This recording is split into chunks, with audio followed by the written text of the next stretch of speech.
So I tell people to start very small. The first thing I tell people to do is go on LinkedIn and look for your friends from law school and look at friends who you think could complement your practice and just call them up and have a one-on-one, have a breakfast with them, have a lunch with them, and then try to follow up a month or two later. And absolutely do not come out of a networking event. Do not come out of a conversation saying, man, I didn't get any business. Your goal is not to get business right away. Your goal is to make connections and help people and help your clients through your own connection. Welcome to our Happy Rainmakers video series where point one can make a difference. I'm joined today by Michael Horn, who is a partner at Archer Greiner and also a rainmaker himself. He has promised to help us understand how to build business. Welcome, Michael. Nice to see you, Jen. Thank you so much for sharing some of your knowledge.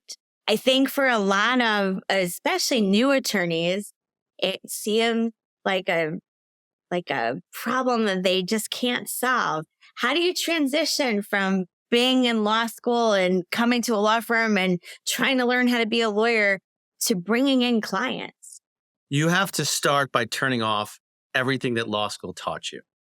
Law school taught you to not work as a team.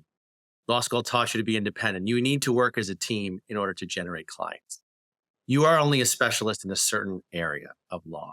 And when your client needs other things, you're going to need to rely upon your resources, really your friends and your deep bench of people that know what they're doing with respect to those specific areas. And that is absolutely critical for networking. When you come into a situation where you're meeting somebody, either for the first time or a friend from law school, you're catching up, you need to think about it not as, what can that person give me? What kind of work can I generate? You have to think about it as, how can I help that person in their career? Who can I introduce to that person in order to help them benefit from the conversation we're having? And when you think about it in that respect, thinking about it in a different way, it's not a selfish way, and you're going to be more motivated to help your friends versus it's just a me situation.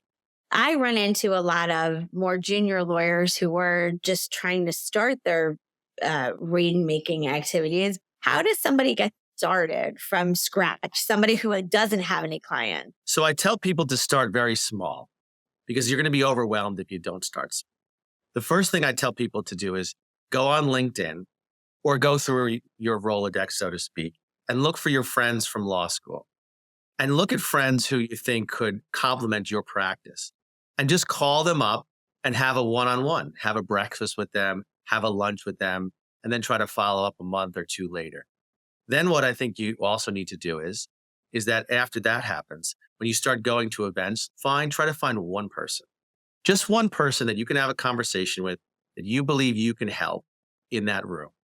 And all you got to do is get that person's card. And the best way to get somebody's card is to ask for their card.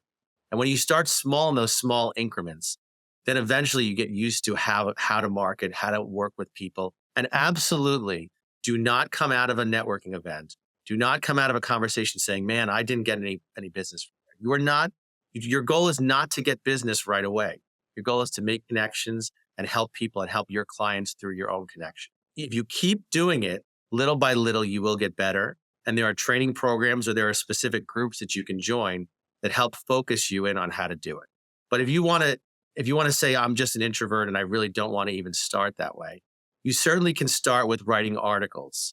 And the idea with writing articles is you want to write as many articles in one particular area as you possibly can. Because the more articles that you write in that particular area, the more focused you're going to be and the more you're going to be seen as an expert in the field. You have to think about who your audience is and write to that audience. And what you want to do is once you're done with the article and you've published the article, is you want to send people the article, but you want to send it in a personal way. So you're going to email a client and say, hey, I saw you had this issue. This is an article I wrote. It's kind of an interesting thing. If you want to talk about it with me, I'd be happy to set up a lunch, dinner, breakfast, or just speak over the phone. You have to personalize that email, that invitation to read your article. And what do you say to people who say, I would love to learn how to bring in business, but right now I'm billing all these hours and I'm so busy and I'm just trying to meet my deadline. I don't think I can fit it into my schedule.